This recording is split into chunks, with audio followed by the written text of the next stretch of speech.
Hello दोस्तों, आप सभी का स्वागत है आपके अपने YouTube चैनल जी किलोना स्टडी पर। आज हम करने वाले हैं BSTC 2022 के लिए हिंदी के प्रश्न, जो कि बहुत ही इंपॉर्टेंट प्रश्न होने वाले हैं। BSTC 2022 के अंतर्गत ये प्रश्न बहुत ही इंपॉर्टेंट होने वाले हैं। तो चलिए फिर आज की शानदार क्लास को स्टार्ट करते हैं। और आज का हमारा 1 नंबर प्रश्न है, निम्नलिखित में से किसकी लिपि देवनागरी नहीं है। देवनागरी लिपि है वो किसकी नहीं है। हमें 4 ऑप्शन दिए गए हैं, नेपाली, हिंदी, पंजाबी और संस्कृत। इसमें से जो देवनागरी लिपि है वो किसकी नहीं है, तो नेपाली, हिंदी, पंजाबी या संस्कृत। तो हमारे जो नेपाली है उसकी जो लिपि है वो देवनागरी है, हिंदी की लिपि भी देवनागरी है और जो संस्कृत है उसकी लिपि देवनागरी है। तो पंजाबी की जो लिपि है वो देवनागरी नहीं है, पंजाबी की जो लिपि है वो गुरुमुख है। तो जो हमारा सी नंबर ऑप्शन है वो एकदम सही हो जाएगा कि पंजाबी की जो लिपि है वो देवनागरी नहीं है। निम्नलिखित में से तत्सम शब्द कौन सा है। हमें 4 ऑप्शंस दिए गए हैं, उनमें से तत्सम शब्द बताने हैं। जो 3 शब्द है वो तद्भव शब्द है और 1 शब्द है वो तत्सम शब्द है।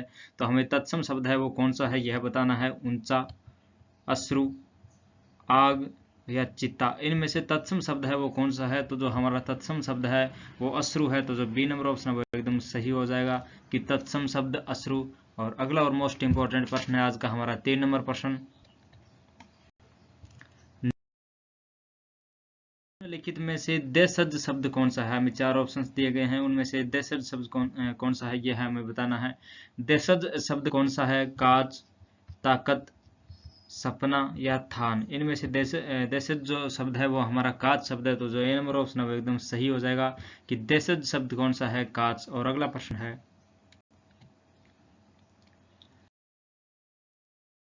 दिए गए शब्दों में से जातिवाचक संज्ञा बताइए। हमें 4 ऑप्शन दिए गए हैं, इनमें से जातिवाचक संज्ञा कौन सा है। जातिवाचक संज्ञा वाला जो शब्द है वो हमें बताना है, जैसे लकड़ी, आप, बुनना और रमेश। इनमें से जो जातिवाचक शब्द है वो कौन सा है। जातिवाचक शब्द है वो लकड़ी है। तो जो हमारा ए नंबर ऑप्शन है वो एकदम सही हो जाएगा कि जातिवाचक शब्द इन ऑप्शन में वो लकड़ी है। और अगला प्रश्न है आज का हमारा, निम्नलिखित में से पुल्लिंग शब्द कौन सा है। 4 ऑप्शन दिए गए हैं हमें, उनमें से 3 है वो स्त्रीलिंग शब्द है और जो 1 शब्द है वो पुल्लिंग शब्द है। तो हमें वह बताना है कि पुल्लिंग शब्द कौन सा है। जैसे हिंदी दिया गया है, हिंदी, दही और पूर्णिमा या चांदी। इनमें से जो पुल्लिंग शब्द है वो कौन सा है ये हमें बताना है। तो पुल्लिंग शब्द है वो इन 4 ऑप्शन में दही है। तो जो हमारा बी नंबर ऑप्शन है वो एकदम सही हो जाएगा। हिंदी, पूर्णिमा और जो चांदी शब्द है ये स्त्रीलिंग शब्द है। और अगला प्रश्न है आज का हमारा 6 नंबर प्रश्न,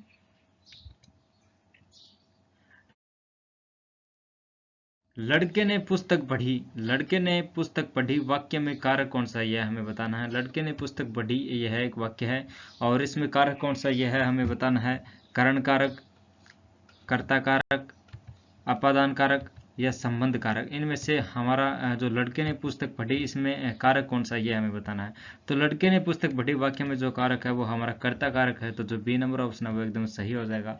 लड़के ने पुस्तक पढ़ी वाक्य में कारक कर्ता ने, यानी लड़के ने, कर्ता ने यानी लड़के ने। तो इसमें हमारा जो कारक है वो कर्ता कारक है। 7 नंबर प्रश्न है आज का हमारा, नाविक शब्द में संधि है। नाविक जो शब्द है उसमें संधि कौन सी है। वृद्धि संधि, गुण संधि और अयादि संधि या यण संधि। तो नाविक जो शब्द है उनमें संधि कौन सी है। नाविक शब्द में जो हमारी संधि है वो अयादि संधि है। तो जो सी नंबर ऑप्शन है वो एकदम सही हो जाएगा कि नाविक शब्द में संधि कौन सी है। नाविक शब्द में जो संधि है वो अयादि संधि है। और 8 नंबर प्रश्न है आज का हमारा, परमौषधि का सही संधि विच्छेद है। परमौषधि जो शब्द है उसका सही संधि विच्छेद क्या हुआ। या परमो प्लस औषधि, या परम प्लस अधि, या परम प्लस औषधि, या परमो प्लस सधि। तो परमौषधि शब्द का सही संधि विच्छेद है वो कौन सा होगा। परमौषधि जो शब्द है उसका सही संधि विच्छेद है वो परम प्लस औषधि होगा। तो जो हमारा सी नंबर ऑप्शन है वो एकदम सही हो जाएगा कि परमौषधि का सही संधि विच्छेद है वो परम प्लस औषधि। और आज का हमारा 9 नंबर प्रश्न है,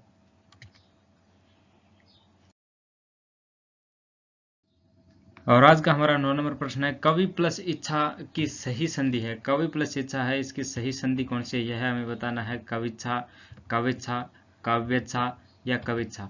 तो कवि प्लस इच्छा की जो सही संधि है वो कविच्छा है। तो जो हमारा 1 नंबर ऑप्शन है वो एकदम सही हो जाएगा कि कवि प्लस इच्छा जो शब्द है उसका सही संधि विच्छेद है वो कविच्छा है।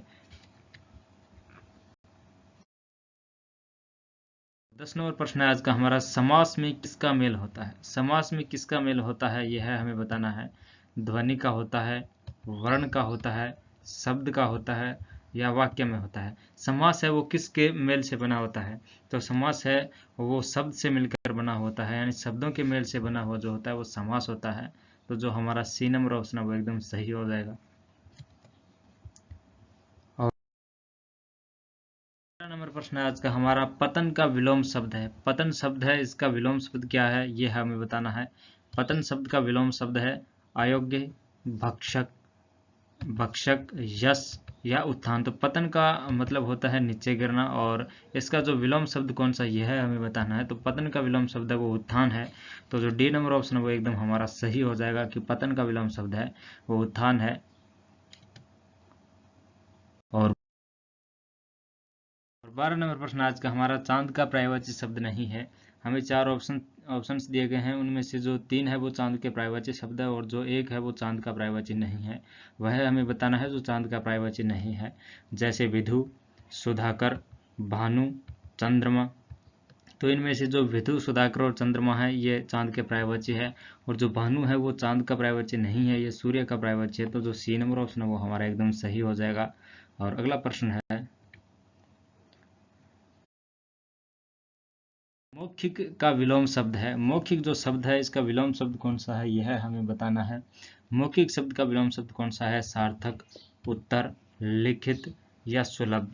तो मौखिक शब्द है इसका जो विलोम शब्द है वो लिखित है। तो जो हमारा सी नंबर ऑप्शन है वो एकदम सही हो जाएगा कि मौखिक शब्द का जो विलोम शब्द है वो लिखित है।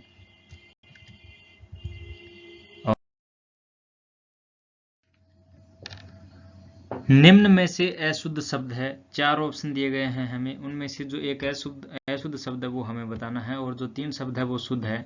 जैसे गीतांजलि है, प्रतिलिपि है, अहोरात्र है या रचयिता है। तो इसमें जो गीतांजलि है वो शुद्ध शब्द है, प्रतिलिपि शुद्ध शब्द है, अहोरात्र शुद्ध शब्द है।